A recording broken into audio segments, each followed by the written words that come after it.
నేను అంత పెద్ద తప్పు చేశానా? నువ్వెంత పెద్ద ఎర్రర్ చేసావో కూడా నీకు తెలియట్లేదా? హలో, కోడింగ్లో ఒక చిన్న ఇష్యూని నేను టెస్టింగ్లో ఓకే చేశాను, అంతే కదా? అంతేనా? అంత సింపుల్ గా అంటావేంటి?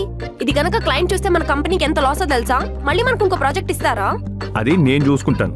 నువ్వు ఐడెంటిఫై చేసేవాడివి అయితే ఈ బగ్ ని టెస్టింగ్ లోనే ఐడెంటిఫై చేసేవాడివి. నేనేం చేయాలో ఏం చేయకూడదో నాకు తెలుసు. కుక్క పని కుక్క చేయాలి, గాడిద పని గాడిద చేయాలి. గాడిదకు వర్క్ ఎక్కువైనప్పుడే గుర్రలవని చేయాలి. ఎవరిని గాడిద అంటున్నావు? నువ్వెవరిని కుక్క అంటున్నావు? నువ్వే ఎప్పుడే సామెతలు చెప్తుంటావు కదా, అందుకే నీ లాంగ్వేజ్లో మాట్లాడాను. నువ్వు చెప్పింది అర్థమైన దానికంటే తిట్టినట్టుంది. నువ్వు చెప్పే మాత్రం అమృతం కలిపిన పాల్లా ఉంటాయి, అన్ని పచ్చి బూతులు. నువ్వు ఎలా కొలసావు? ఇది కనుక క్లయింట్ చూస్తే మన కంపెనీకే బ్యాడ్ నేమ్ వస్తుంది. మళ్ళీ కోడ్ని రెక్టిఫై చేసి పంపిద్దాం. ఎలా చేంజ్ చేయాలో చేయకూడదో నాకు తెలుసు, నీ అడ్వైస్లు అవసరం లేదు. నేను చెప్పేది మన మంచికే. ఏది మంచో ఏది చెడో నాకు తెలుసు.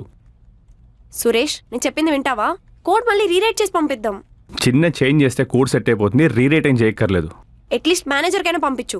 అది నాకు తెలుసు, నువ్వు వెళ్ళి పని చూసుకో. ఎలా కొలసావు? పోవే. పోరా.